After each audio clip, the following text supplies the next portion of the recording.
Hello, you few very bored people who have come to watch this video. Usually I would be the person who would be watching these videos from YouTube. But anyway, this is gonna be a short walk around video of my 2003 Audi RS6 Avant, which is for sale. And it's been for sale nigh on 2 years already. So I'm running kind of out of ideas how to sell this car. So this is kind of like the last little idea that I have somehow to promote the sale of this car. So 2003 RS6 Avant, the color is called Daytona Grau Metallic. Yeah, I hope the camera will pick it up. It has this flakiness to it. Anyways, from the outside, nothing really spectacular. First thing I want to point out that these are the winter wheels, so I haven't gotten around changing to summer wheels yet. Otherwise, from the outside, as stock as can be really, besides the window tints. Nothing remarkable.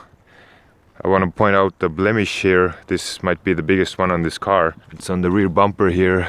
So this is me reversing into the side door of a taxi Mazda 3. So that's all me. And you can see there's like scrapage on it. When it's wet it doesn't show out, but when it's dry you can see the scrapage. And that's a GoPro mount. But one thing I want to point out again, so from the garage ceiling, I suppose it's calcium has dripped down, so it was here on the window too, but I managed to scrape it off with a lot of window cleaner and with a credit card, so it came off pretty easy. But another blemish I would want to point out, again, my driving. I managed to drive into a wall in our old town. So I was trying to go to an underground garage and I just didn't have help from my co-drivers spotting the wall, and I kind of scraped it. So just to complete the walk around, there's a seal loose here. I have to put it back. But just to complete the walk around from the outside, this is pretty much how the car sits. If I'll point out something, then rock chips. Plenty of rock chips on the front bumper. You can see I brought this car from Germany 3 years ago now myself. This is all Autobahn rock chips, and of course in Estonia too you can see the number plate has rock chips on it. But that would be it from the outside walk around. So let's jump in to the driver's seat. So coming in from the driver's seat, the first thing you would want to watch is the driver's seat itself. Nothing terrible, wrinkled as the leather would be. I've oiled it myself. It's not too worn. The car has covered 261,663 kilometers. But let's move on in. The steering wheel, as you can see, not too worn, if worn at all. When you spec this car new, you could choose between 3 steering wheels, and this should be the most expensive one. With the paddle shifters, move on in, they work as they should. Downshift, upshift on the other side. What I could point out from the interior trim is the carbon fiber.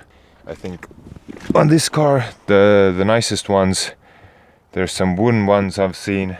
I would say the carbon fiber suits the car best. Of course, as every car would have regular seats. Moving on here, usual wear and tear on the light switch. That has happened in my hands. When I got this car, there was no chips there. In the center console here, a bit more chipping on the mirror switches. Moving on to the navigation screen here, your standard old period correct navigation screen. I've seen few cars without the navigation at all, just with a plain radio, but most of the RSs, I mean, I would stretch out to say 95% either have the navigation plus, or the RS pluses even have the RNS-E, which is almost nigh on modern compared to this unit, but this car has the regular navigation plus. So moving on to the gauge cluster here, nothing new here. I'm just gonna turn on the ignition to show the mileage. So the car, like I said, 261,663 kilometers. Last thing, if I could point out something, just that this sticky rubbery coating is peeling. But this is also kind of regular on these cars, or standard to have this sticky rubber coating peeling, so it's basically everywhere where it can peel, it's peeling. Moving on to back here, this car has the window curtains. I'm pretty sure all of these have, all the RS6 Avants and sedans for that matter too. And as you can see, The rear compartment is pretty fresh and the seats are not worn at all. Obviously people have sat in them, so there's some wrinkles on the leather here, but not much. There's standard old carpeting, some scratches on the seat backs, but you know, this car is 15 years old, so it's an old lady, like the last owner said to me about this car, so treat it as such. If I would point out something, then as you can see, one of the cup holders is perfectly fine, but the other cup holder is broken. The front one is the same. This is fully broken, so this is how it's been since I got the car. But otherwise, just as your normal used RS6 would be. I don't know if it's even worth pointing out that this car has Bose sound system, but they all have that from that period. Let's move closer. A regular old Avant boot here, quite large. Even the boot seal isn't scuffed too much. I'm not sure even if anyone before me even used this boot much for hauling things. I do it rarely, but I've had my bike in here. This liner is here. Of course, this one side is broken. Somebody before me has substituted the plastic piece with a screw. The other side is okay, but it will stay in its place even with the screw. So if it's stupid but it works, it's not stupid. It has the window blind, but I never use it. There's a reason my car's windows are tinted. I just like the privacy and the protection from the sun. I'm pretty sure everything that is supposed to be in there is in there. I've opened it up maybe only once, and some more of that calcium has dripped in here too. I just remembered before we go up front, maybe somebody's keen to see. It has cargo netting, the original first aid kit, and if I already opened it up, I will dig in here, so give me a second. 1 minute 37 seconds later. I screwed it open. It still has its cap. It just came off. I didn't bother putting it back. I have the oil in the trunk just to add oil when it asks for it, because this car sometimes needs topping up. But let's open this up here. Okay, well, apparently I can't move this anymore because, as you can see, there's a relay in here. I'm not running the stock fuel pump, but I'll put this on the screen in writing now. The feeder pump was changed. In-tank pump is not changed. Coming back to the other stuff here, a proper battery. When I got this car, it had a smaller and not quality battery in it, a cheaper company, but I bought the proper one from Varta.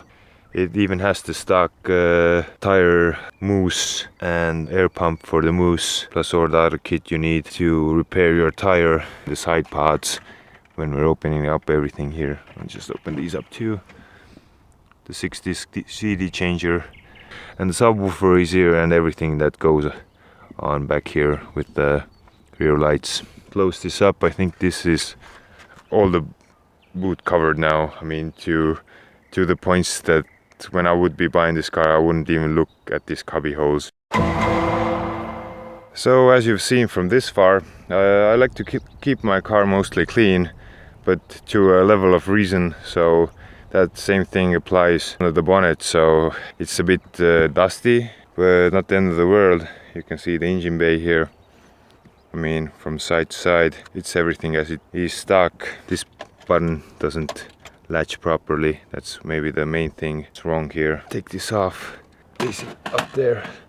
As you can see, everything is stock. The stock pipe passes, which I've changed once in my hand. Otherwise, just as it should be, the stock airbox with stock filters in it on this side. Again, some broken plastic as always. If I could show here, the air coolers. Those are aftermarket silicone hoses, and the air coolers themselves are stock actually. If I've skimped out on anything on this car, it was the air coolers. I had them glued, or the air leaks got glued. They weren't too bad, so gluing was good enough. As I said, I drive this car as a daily. It's not a race car or anything. I didn't deem it necessary to spend that extra money on buying new or aftermarket air coolers, but otherwise I haven't gimped on the maintenance whatsoever. If something's needed doing, I've done it. So yeah, this is a little overlook from under the bonnet to say nothing noteworthy. And I think this pretty much covers it for this little walk around. I mean, I've been going on for nigh on 10 minutes or more. This is how the car sits. The car is on H&R coilovers. I have all four corners adjusted to a reasonable height, so even if I pop in the stock size 19, 255, 35 summer wheels and tires, then it doesn't rub or hit the fenders. It's perfectly fine. Even going 250 kilometers per hour over bumps on an autobahn, everything is working as it should. One thing, if it's worth pointing out, the solar sunroof. I'll walk around the car here once more, try to close this out. So it's been a little walk around of the car I'm trying to sell for 2 years already. No interest whatsoever, I'm not gonna lie, no interest whatsoever. So it's kind of like the last straw here that I'm trying to pull to see if it helps anyone make their mind. It's an honest car. I hope it showed on the video. I haven't spent crazy amounts of money maintaining it. I haven't done anything more than I should, but I haven't done anything less than I should either. It's been a good daily driver, and that's how I've kept it. And I think I'll wrap this up here. I could keep on rambling, but that's no help for me or you, the viewer. So thank you for watching. I mean, if you watched to this point, you really have got nothing to do with your time, but I'm the same person. I spend too much time on YouTube. Anyway, cheers!